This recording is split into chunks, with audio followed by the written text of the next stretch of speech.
It always begins the same way, doesn't it? She looks at you, not for who you are, but for who you could become. There's something in her eyes. You've seen it. A flicker of something. Hope? Maybe. Hunger? Possibly. Whatever it is, it's intense. You think you're being seen, but what's really happening is much more calculated. You're being evaluated, measured, not as a man, but as potential. She's scanning you like a blank canvas, one she's already imagining how to paint. But here's the catch. The masterpiece she's envisioning, it's not really about you. It never was. Carl Jung warned us about this. And no, not in some flowery self-help kind of way. He wasn't interested in motivational posters and mantras. Jung spent his life dissecting the deepest corners of the human psyche, and what he discovered about women, about human nature, was unnerving. He found that women don't always fall in love with men. They fall in love with ideas, with fantasies, with projections of what they believe a man could be. And the most unsettling part, most of the time, they don't even realize they're doing it. You think she chose you? Think again. She chose a role, a character, a version of you that existed only in her imagination. And when you stop fitting that imaginary version, when your real self doesn't match the fantasy she created, she doesn't rewrite the story, she just recasts the part. She finds someone else to play the role. Jung had a name for this. He called it projection. More specifically, he called it the animus, the internal masculine figure within every woman's unconscious. And when that animus is immature, undeveloped, or running unchecked, it becomes dangerous. It becomes a tyrant. It's the silent voice that pulls women toward the bad boy and away from the stable man. It fuels senseless arguments, power struggles, and moral superiority that lacks self-awareness. Jung wasn't pulling punches here. He described it as a spiritual possession. A woman overtaken by this inner masculine projection loses touch with her own consciousness. She isn't acting from her soul anymore. She's acting from the script of an inner archetype she's never questioned. And men, you fall for it. You always fall for it. Why? Because no one taught you to recognize the difference between being desired and being known. You confuse being picked with being understood. So when she tells you, you're different, you believe her. But you're not different. You're just the latest actor she's cast in a recurring role, a role she's been scripting in her head since she was young. And when the illusion crumbles, when the character you're playing slips up or refuses to follow the script, that's when the heartbreak hits. That's when the confusion sets in. You ask yourself, what did I do wrong? Here's the truth. You didn't do anything wrong. You just stopped being a convincing actor in her psychological play. The only way out of this cycle, this performance trap, is through something Jung called individuation. And let me be real with you. It's not some feel-good journey of self-discovery. It's brutal. It's raw. It forces you to confront every insecure, broken, buried part of yourself. It demands that you stop pointing fingers, that you stop waiting for her to validate you, that you finally look in the mirror and ask, who the hell am I really? Most men never even begin that journey. Because from day one, you were trained to seek approval. You were rewarded for being nice, agreeable, predictable, for being safe.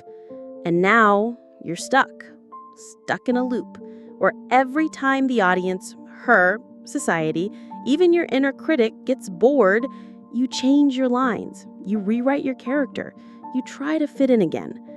But individuation, it's the opposite of that. It's not about becoming what she wants. It's about becoming whole, with or without her. And here's the uncomfortable reality. That path is lonely. When you start walking it, when you stop being a performer and start becoming a real man, awake, self-aware, unapologetic, people get uncomfortable. Women get uncomfortable. Not because you're doing something wrong, but because they don't know what to do with someone they can't shape. They say they want honesty, strength, independence, but the moment you actually embody that, you become a threat. Not in a dangerous way, but in a way that challenges the fantasy. You stop being the blank slate, the soft clay. And for someone still trapped in projection, that's terrifying. But don't get it twisted. This isn't about blaming women. Jung made that clear. This is about responsibility. Your responsibility. You keep falling for the illusion. You keep mistaking attention for connection. And every time it goes wrong, every time you're left in the dust, humiliated, brokenhearted, you keep asking the wrong questions. You keep thinking, why did she change? Instead of, why did I let myself get cast in a role in the first place? Because you were afraid. Afraid of being alone. Afraid of facing the silence. Afraid of finding out who you are when no one's watching. So you gave your soul away, piece by piece, hoping that someone else would finally say, yes, you're enough. But that's not love. That's performance. And deep down, you know it. You can feel it in your gut, that subtle, gnawing feeling that something's off. That even when she says, I love you, there's this invisible asterisk, a condition, a part of you whispering, she loves the version of me I'm pretending to be. And pretending is exhausting. Jung called it self-betrayal. Because every time you bend, every time you mold yourself to fit her needs, you lose a little bit more of who you really are. Until one day, you forget. You forget who you were before the mask. And here's the twist. Women sense that. They might not be able to name it, but they feel it. That undercurrent of falseness, that disparity, that lack of spine. And what you think will make them love you, your obedience, your constant availability, your performative devotion, is exactly what makes them lose interest. Why? Because what the feminine truly desires isn't control. It's mystery, challenge. A man who cannot be defined or dominated. A man with edges, boundaries, purpose. And when you give all that up to be the nice guy, you become invisible. And here's the paradox most men never crack. You fear being alone more than you fear being fake. You'd rather keep the relationship even if it means becoming someone you're not. You'd rather be liked than be true. And so you play along. You perform. You adjust. You say what you think she wants to hear, do what you think she wants to see. And for a while, it works. Until it doesn't.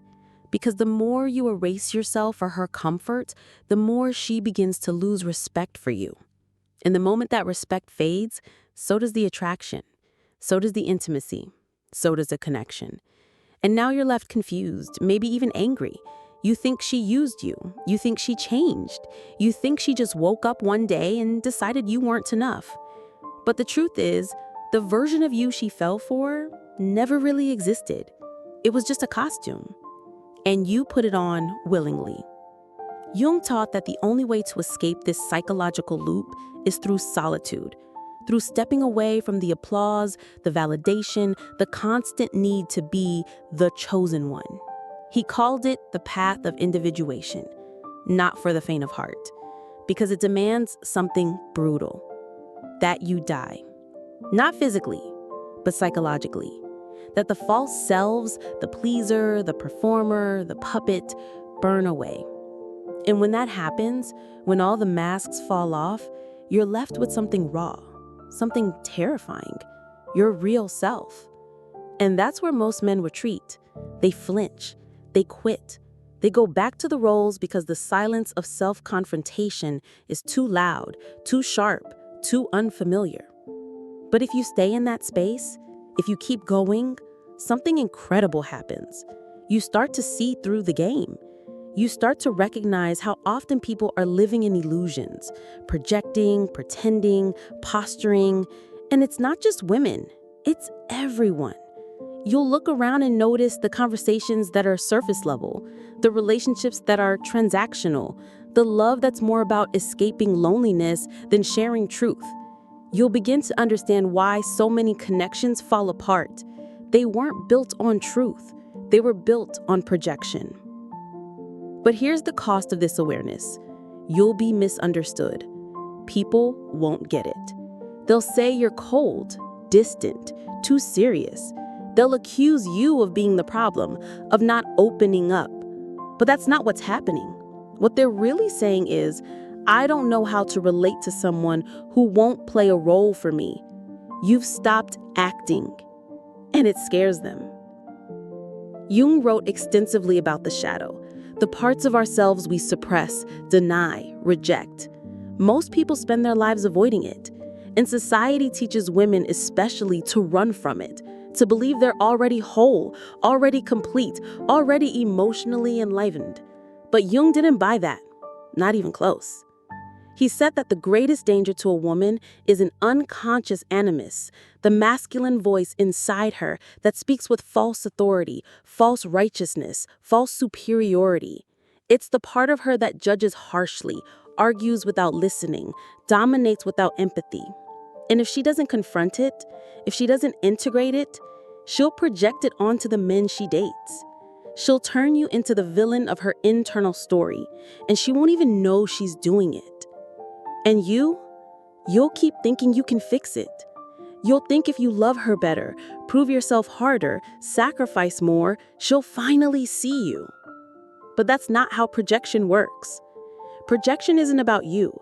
It's about her. It's the lens through which she views the world.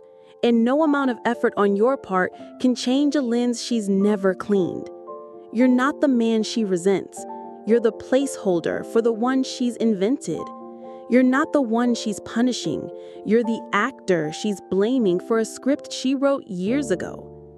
And when you fail to meet those impossible expectations, she won't feel guilty.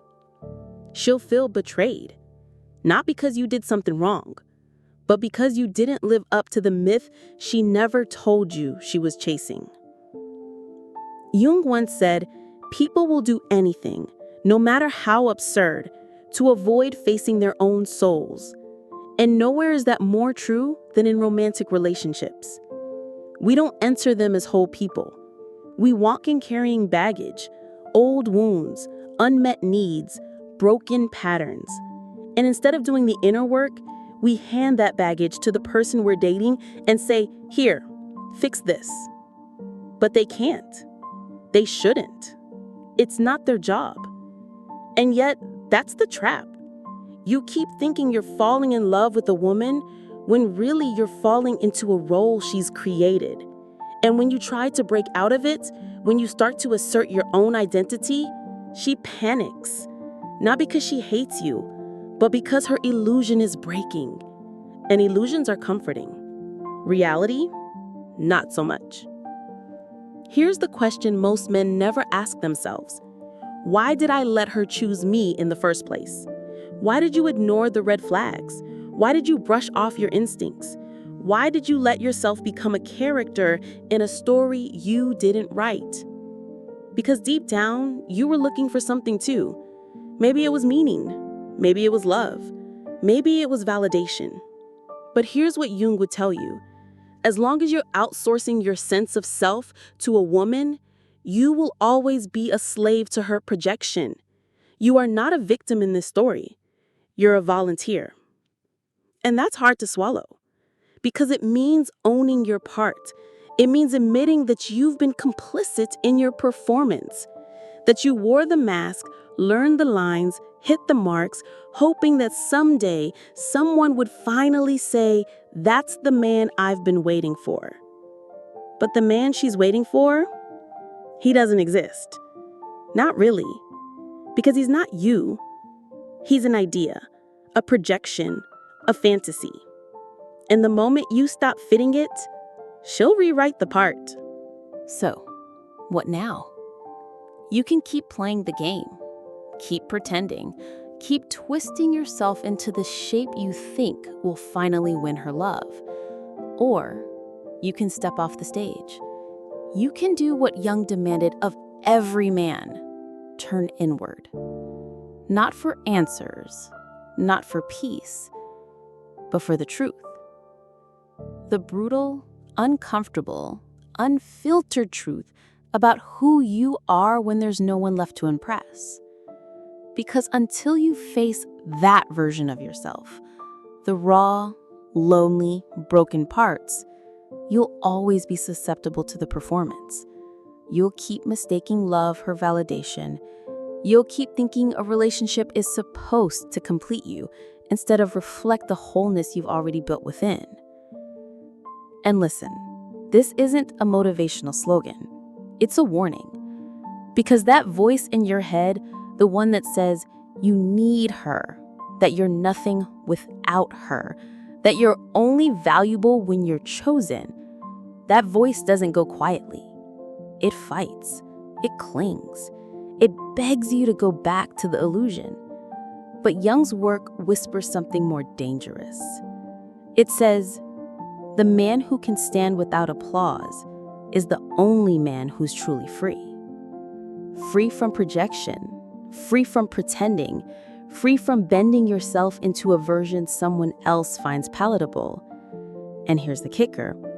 When you finally reach that place, when you're no longer trying to be liked, loved, chosen, you become more attractive than ever. Not because you're performing, but because you're real. There's a different weight to you now, a gravity. People sense it. Women especially sense it, but it unsettles them. Because suddenly you're not giving off that pick-me energy anymore. You're not chasing, you're not proving, you're not molding. You're just standing there, clear, grounded, whole. And that kind of man is rare. That kind of man can't be manipulated, can't be guilted, can't be seduced by fantasy. He sees the projection for what it is and walks right through it. That's when women still caught in illusion will start calling you emotionally unavailable. They'll say you're cold, that you too in your head, that you don't know how to love. But what they really mean is, I can't control you. You've stopped being the blank slate. You've stopped reading their script. And now, they don't know what to do with you. Because without a role to assign you, without a fantasy to cast you in, you're just you. And that terrifies people who are still pretending. And here's where it gets ironic. The very people who once wanted your attention, your devotion, your validation, now resent you for not needing theirs. You've become untouchable, unmoldable. Not because you've shut down, but because you've woken up. And that's when the whole dynamic shifts. You no longer look at women as saviors, or prizes, or sources of meaning. You see them as mirrors. And the ones still possessed by their animus, you'll spot it instantly. You'll see the script forming before they even speak. You'll hear the fantasy in their compliments, and you won't take the bait. Not because you're bitter, but because you've outgrown the role. You don't hate them. You understand them. Because you were once caught in a fantasy too. But now you've chosen a different path. A harder path. A real path. And that's when something remarkable happens. You'll meet her. Not the fantasy, not the illusion, not the one who wants to mold you or save you or complete you, but a woman who's done the work, who's burned through her own projections, who's faced her own animus, who stands before you not as a goddess looking to be worshipped, but as a human being ready to walk beside you. She won't try to fix you. She won't seduce you with need. She won't turn you into the center of her emotional universe because she's already centered herself. And in that meeting, two whole people, no masks, no scripts, no illusions, no performances, just truth. But let me be real with you again. Most of you won't get there because most of you will quit before it happens. You'll retreat back into the comfort of being chosen. You'll keep wearing the mask because it feels safer than the silence of your own mind. You'll keep asking, what do I need to do to make her stay?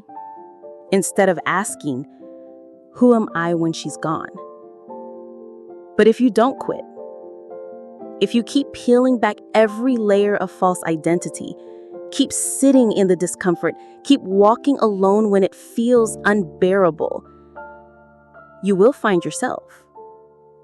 And when you do, women will no longer be the mirror you use to feel like a man.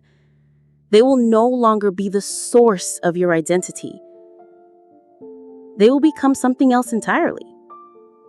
Partners, not prizes. Mirrors, not mothers. Allies, not saviors. And you'll love them. Not because you need them to love you back, but because you choose to.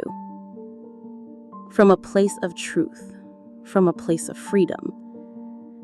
And that, my friend, is what Jung meant when he talked about individuation. He didn't leave a step-by-step guide. He left a warning that if you don't confront yourself, you will become a puppet, forever dancing in someone else's fantasy. But he also left you a challenge to walk the path no one can walk for you, to stop blaming women for the roles you volunteered to play, to stop waiting for approval, permission, applause.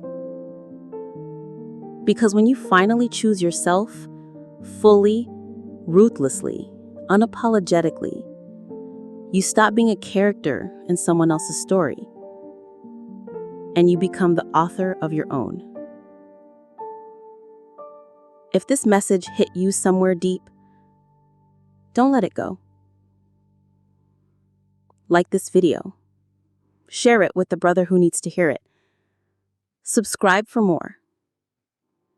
Not just for us, but for every man still trapped in illusion, still waiting to be set free.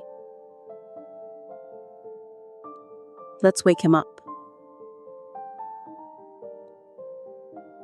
One man at a time.